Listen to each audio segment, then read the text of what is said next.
Ranjith కనజర్ల pending ఛానళ్లు కట్టమని వాహనదారులను బలవంత పెట్టద్దు. ఛానళ్ల విషయంలో తెలంగాణ హైకోర్టు కీలక వ్యాఖ్యలు.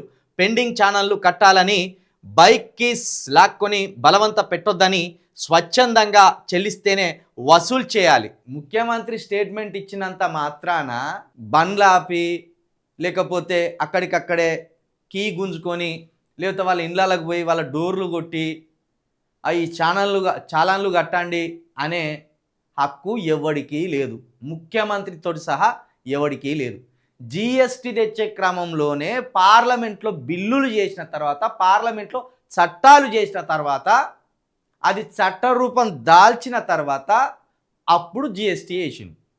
దానికి ఎగువ సభలో కావచ్చు, దిగువ సభలో కావచ్చు, లోక్సభలో, రాజ్యసభలో రెండు సభల్లో ఆమోదం పొందిన తర్వాతనే ఏదైనా చట్టరూపం దాల్స్తుంది.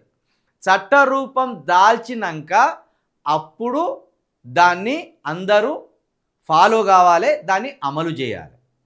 కొన్నిసార్లు చట్టరూపం దాల్చినాక కూడా ప్రజల ఆమోదం లేకపోతే మళ్ళీ వాటిని సరి చేసే ఆలోచనలు చేస్తారు.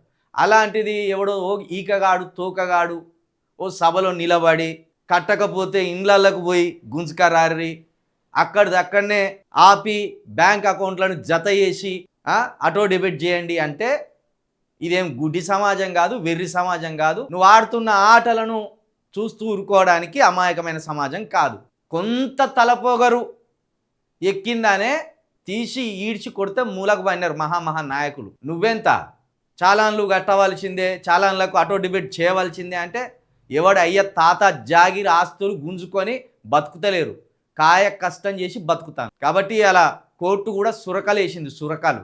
కాబట్టి అధికారం ఉన్నదని అహం వచ్చి ఎగిరి పడితే చెల్లదు. అధికారం వచ్చినోడే ఇంకా ఓపికగా ఉండాలి, నెమ్మదిగా ఉండాలి, సహనంతో ఉండాలి. ఎందుకంటే అధికారం ఉన్నదని ఎగిరెగిరి పడతానని ప్రజలు గమనించింది అనుకో, ఈడ్చి మూలను కూర్చోబెడతారు. ఇప్పుడు ఏమైంది కేసీఆర్ గారి పని, గుంజుకపోయి మూలను కూర్చోబెట్టింది. గట్లయితుంది. రాజ్యంలో ఎవ్వడు పెద్దోడు కాదు, రాజ్యంలో ఎవ్వడు రాజు కాదు. 5 సంవత్సరాలకు పరిపాలించమని నీకు అవకాశం ఇచ్చిన ఆ అవకాశాన్ని వినియోగించుకో. దుర్వినియోగం చేసినావు అనుకో కేసీఆర్ గారికి పట్టిన గతి నీకు పడుతుంది.